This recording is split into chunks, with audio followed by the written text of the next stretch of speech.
చూద్దాం. విజయకాంత్ చూసే కంటే ముందు వచ్చిండ్రు రండి. ఈ బస్సులు ఎవరి అంటే ఎలక్ట్రానిక్ బస్సులు ఉన్నాయి కదా, ఎలక్ట్రానిక్ బస్సులు తీసుకొచ్చేసి అన్ని ప్రైవేట్ బస్సులు అంటే అవి ప్రభుత్వం అంటే కావు, ఆర్టీసీ అంటే కావు. మరి ఎవరి బస్సులు కథ, ఈ పైసలన్నీ ఎవరికి పోతాయి?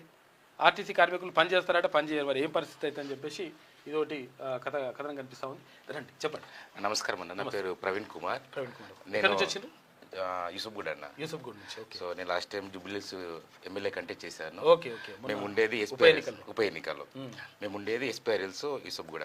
ఓకే అన్న, ఇక్కడ చూసుకుంటే మొన్న 10వ తారీఖు నాడు మన సీతక్క గారు వచ్చి ఒక శంకుస్థాపన చేశారు. ఓకే.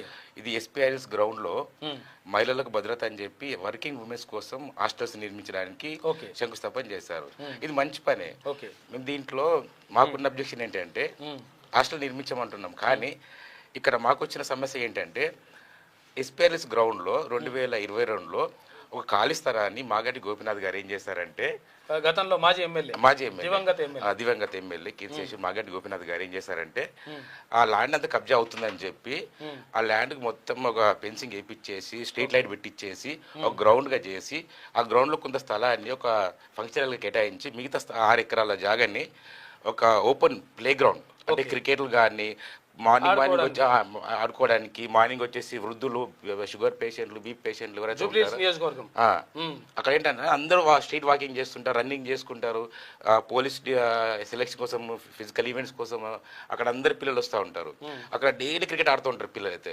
మళ్ళీ ఓపెన్ జిమ్ కూడా ఉంది అక్కడ.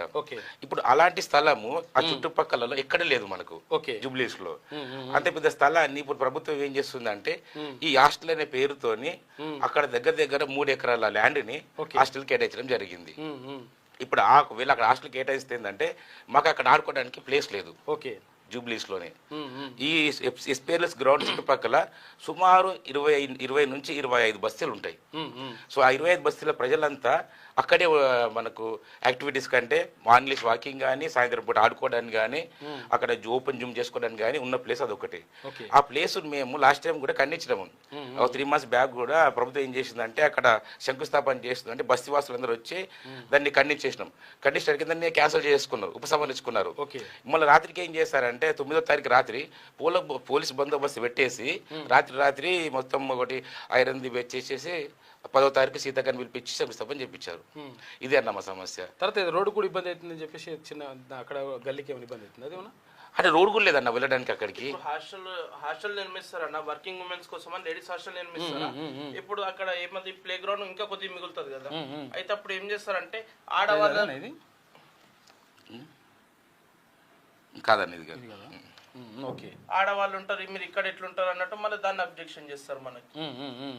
మళ్ళీ అక్కడికి అదే రోడ్ కి టెంపుల్ కి రోడ్ ఇవ్వాల్సి వస్తుంది, అదే గ్రౌండ్ లో నుండి ఈ హాస్టల్ కి కూడా రోడ్ ఇవ్వాల్సి వస్తుంది. దానివల్ల ఏమవుతుంది అంటే మొత్తం గ్రౌండ్ మొత్తం కబ్జా అయిపోతుంది. ఓకే. అక్కడ మాకు చుట్టుపక్కల చూసుకుంటే 10 kilometers వరకు ఆడడానికి గ్రౌండే ఉండదు అసలు. ఇది అదే కదా ఇప్పుడు ఇది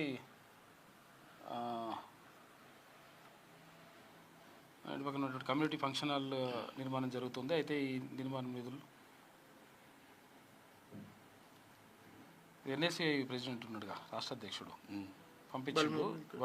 కాదు ఇప్పుడు అదే వెంకటస్వామి పంపించి మొత్తం ఇబ్బంది అవుతుంది అక్కడ కడితే జూబ్లీహిల్స్ దగ్గరనే. ఇది కూడా అదే ఇది వేరే సార్, ఇది వేరేనా?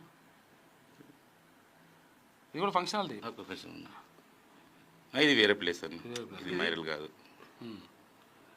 జూబ్లీహిల్స్లోనే. కానీ ఇక్కడ ఏందన్నా అంటే ఇక్కడ చూసుకోండి మీరు, మహిళల భద్రత కోసం చేయడం మంచిదే చూడండి. ఇంత పెద్ద ప్లే గ్రౌండ్ ఇక్కడ చూడండి, ఒక 10-15 టీములు పిల్లలు ప్రతిరోజు సాయంత్రం ఆడుకుంటారు అన్న.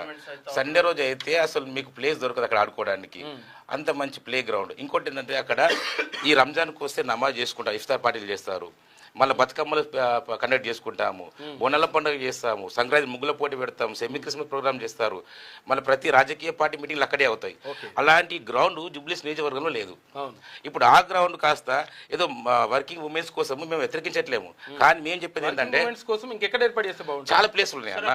బోరబండ బస్ స్టాప్ దగ్గర ఉంది, యూసుఫ్గూడలో ఉంది. అక్కడ ఇంకా మేము ఎందుకు ప్రపోజ్ చేస్తున్నామంటే అక్కడ ఉంటే వర్కింగ్ ఉమెన్స్ కి ట్రాన్స్పోర్ట్ ఫెసిలిటీ ఉంటుంది, బస్సులు ఉంటాయి, మెట్రో ఉంటుంది, రావడానికి పోవడానికి ఈజీగా ఉంటుంది. Okay. ఈ ఏరియాలో ఏంటంటే ఎలాంటి బస్ ఫెసిలిటీస్ లేదు ప్రస్తుతానికి, Okay. మెట్రో అసలుకే ఉండదు, ఆటోలు కూడా తక్కువ ఉంటాయి. ఇలాంటి ఇబ్బందికర ప్లేస్ల కంటే వేరే ప్లేస్ చాలా ఉన్నాయి, ఓపెన్ గవర్నమెంట్ ల్యాండ్స్ చాలా ఉన్నాయి. Okay. అక్కడ పెట్టుకుంటే ఏంటంటే వాళ్ళకి భద్రత ఉంటుంది, ట్రాన్స్పోర్టేషన్ కూడా బాగుంటుంది. ఇలాంటి ఏరియా ఏంటంటే ప్లే గ్రౌండ్ అనేది మాకు లేదు ఆ చుట్టుపక్కల ఇక్కడ. ఓకే, అందుకని దాన్ని తీసేస్తే మాకు ఇబ్బంది అవుతుంది. యువత అందరికి ఆ యువత అందన్న చాలా మంది యువత ఇప్పుడు ఫోన్లు చూసుకుంటా అవి అలవాటు మద్యపానానికి బానిసలు అయ్యే వాళ్ళు, రకరకాల డ్రగ్స్ బానిసలు అవుతున్నారు. అలాంటి పిల్లలు ఇప్పుడు మంచి యాక్టివిటీస్ చేసుకున్నారు. ప్రతిరోజు సాయంత్రం మార్నింగ్ వాకింగ్ వస్తున్నారు, రన్నింగ్ వస్తున్నారు, క్రికెట్ ఆడుకోవడానికి వస్తున్నారు, జిమ్కి వస్తున్నారు. అలాంటి పిల్లలు ఏం చేస్తారన్న ఇప్పుడు స్పోర్ట్స్ యూనివర్సిటీ పెడుతున్నారు, కానీ స్పోర్ట్స్ యూనివర్సిటీకి పెడితే మరి ఇటువంటి దగ్గర నుంచి వస్తారు. అభివృద్ధి చేయమని మేము అంటున్నాం, కాదనట్లేను. ఆ గ్రౌండ్ డెవలప్ చేయమంటున్నాం, ఓ ఫెన్సింగ్ చేయండి. వల్లనే కదా సార్ మన స్పోర్ట్స్ దేనికైనా కానీ మనము ఉపయోగపడతాం. ఇప్పుడు మన రేవంత్ రెడ్డి గారు ఓకే మన ఫుట్బాల్ ప్లేయర్ పిలిపించారు. ఎందుకు? యువతను మెస్సీని పిలిపించారు. క్రీడా రంగంలో మనం ఎంకరేజ్ చేయాలని చెప్పి. ఇప్పుడు ఉన్న క్రీడా స్థలాలను మీరు కబ్జా చేసుకొని ఏదో మీకు వచ్చే కాంట్రాక్టర్ నుంచి కమిషన్ల కోసం అని చెప్పి ఉన్న క్రీడా స్థలాలను కూడా మీరు కబ్జా చేసుకుంటే వేరే దగ్గర కట్టుకున్నాను. ప్రత్యామ్నాయం ఉన్నాయన్న, మేమే చూపిస్తున్నాం ప్రత్యామ్నాయం ఎక్కడ ఉందనేది. చాలా ప్లేసెస్ ప్రత్యామ్నాయం ఉన్నవి.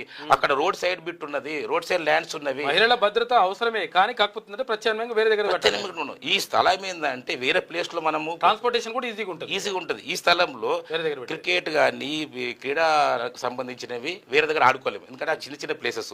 ఇదేందని ఇంత పెద్ద 5.5 ఎకరాలు, 5.5 ఎకరాలు. సో ఇంత స్థలము చుట్టుపక్కల దొరకదు. ఒక మంచి క్రికెట్ గ్రౌండ్ అవుతుంది.